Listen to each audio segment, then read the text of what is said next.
ꯑꯩꯈꯣꯏꯒꯤ ꯕꯣꯠ ꯂꯦꯞꯀꯗꯕꯁꯤꯡꯅ ꯃꯁꯥꯒꯤ ꯅꯨꯄꯤꯒꯤ ꯂꯟ ꯊꯨꯝꯁꯨ ꯃꯤꯌꯥꯝꯗ ꯈꯪꯍꯟꯒꯗꯕꯅꯤ ꯍꯥꯏꯕꯒꯤ ꯋꯥꯐꯝ ꯑꯃ ꯑꯩꯈꯣꯏꯒꯤ ꯄꯥꯎ ꯑꯃ ꯍꯦꯗꯂꯥꯏꯟꯁ ꯀꯥꯔꯤ ꯑꯣꯖꯥ ꯃꯁꯥꯂꯥꯛꯆꯅꯤꯕꯁꯦ ꯑꯩꯈꯣꯏꯒꯤ ꯕꯣꯠ ꯂꯦꯞꯀꯗꯕ ꯃꯤꯔꯦꯞꯁꯤꯡꯅ ꯃꯁꯥꯒꯤ ꯅꯨꯄꯤꯒꯤ ꯂꯟ ꯊꯨꯝ ꯃꯤꯌꯥꯝꯗ ꯈꯪꯍꯟꯒꯗꯕꯅꯤ ꯍꯥꯏꯅ ꯁꯨꯄ꯭ꯔꯤꯝ ꯀꯣꯔꯠꯅ ꯐꯣꯡꯗꯣꯛꯈ꯭ꯔꯦ ꯍꯥꯏꯕꯒꯤ ꯄꯥꯎꯅꯤ ꯃꯖꯥ ꯃꯁꯤꯅ ꯑꯩꯈꯣꯏꯒꯤ ꯃꯤꯈꯜ ꯑꯗꯨꯒ ꯃꯔꯤ ꯂꯩꯅꯅ ꯑꯩꯈꯣꯏꯒꯤ ꯁꯔꯨꯛ ꯌꯥꯒꯗꯕ ꯀꯦꯟꯗꯤꯗꯦꯠꯁꯤꯡꯅ ꯃꯈꯣꯏꯒꯤ ꯂꯩꯔꯤꯕ ꯑꯩꯈꯣꯏꯒꯤ ꯂꯟ ꯊꯨꯝ ꯍꯥꯏꯗꯣꯔꯛꯄ ꯃꯇꯝꯗ ꯃꯌꯦꯛ ꯁꯦꯡꯕ ꯉꯝꯅꯕ ꯑꯃꯗꯤ ꯂꯣꯟꯅ ꯊꯨꯞꯅ ꯃꯍꯥꯛꯀꯤ ꯅꯨꯄꯤꯒꯤ ꯃꯤꯡꯒ ꯊꯝꯕ ꯌꯥꯗꯅꯕ ꯍꯣꯠꯅꯔꯛꯄ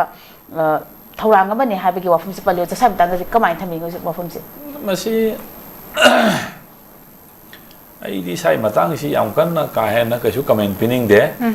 ꯃꯔꯝꯗꯤ ꯊꯣꯏꯗꯣꯛꯅ ꯂꯟ ꯊꯨꯝ ꯂꯥꯎꯊꯣꯛꯄꯒꯤ ꯅꯠꯇ꯭ꯔꯒ ꯑꯃ ꯇꯧꯊꯣꯛꯄꯒꯤꯀꯣ ꯑꯩꯗꯤ ꯊꯣꯏꯗꯣꯛꯅ ꯃꯁꯤ ꯑꯩꯉꯣꯟꯗ ꯀꯥꯟꯅꯩꯌꯦꯅ ꯑꯩꯗꯤ ꯊꯣꯏꯗꯣꯛꯅ ꯂꯧꯗꯦꯕꯀꯣ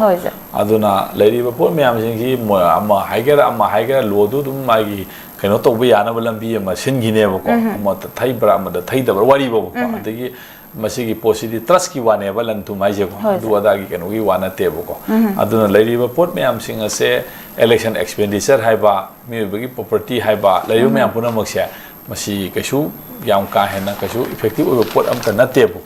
aduna masi moi sum phagadrai lokhor pai wane khang hai miyam supreme court ki judge gai jam wang aba thakta leiba pot ni na ko moina khanaraga kamai tawgada ge na khallaga moina leiba pm sida kamai na kari khara sem dok pai age lokhalok kamagi kaino mo oiram gani na idea dum khalle bu ko adu bu yam ka hena effective oigada badi thodong leite na idea dum still huju comment thamjari sine bu maram election ge expenditure adai property adu ada haibu se kana gum khara thamoi senga tarumbi ai ko ayambana di leiba pot miyam sing si akoina election expenditure submit tawro ga ai di taseng na masigi mechanism ga si law thok ninge bu ko kay ma thokum sanga ga ta ka oidi election expenditure si dai da all india gi election expenditure si da monitor tawna ba happy ba magi official sing se masigi maintenance tawna hona bada sangba paisa sing asi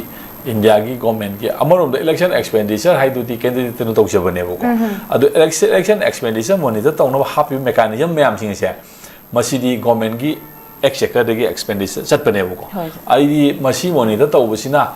satliba paisa sing asi ki kanabase masi kayam phangge je ai husibo ai assess taw ngam de bo aduna masi di election expenditure ga haiba si ki mayam ga si di mai ot gi ai law tho do ne na ai haininge bo ko maram di husi leiba posi man pi affidavit ta kai happy mayam sing si awoi bam ta hapaka da ba ka su na te bo ko renga jurenga amaga hapaka da ngaktani aduna masi gi pasi law thokhraga masi da thadari ba paisa masi manage taw na ba thadari paisa sing ta sena government gi paisa sing do save taw na phai na ai amaro do khalle wa khana ma do ko aduna si ai hai si khang hai mayam sing leiga ko mayam sing si kano gi wana te ko ai vision ama thamja bai wani ko aduna lady election expenditure adagi si gi adu tawada taw hoi mi du gi identity make sengna thamba hai budum leader ka le ko ma si krai la ko no kyam ko ba citizen no kamai taw no ko no adu no adana hai buna sing ma gi case ning criminal case na kai no ko no hai dun tongan bam ne bu ta lan thum expenditure adu ada ga hai ba si thodong na ma si madu monitor taw na bu hona ba thada di ba kai no dun hena paisa sale na di loje bu ko adu mang na thodong na kana ba yam kai election du da kai no oi ga da ba di leite na ai di smai nam thamje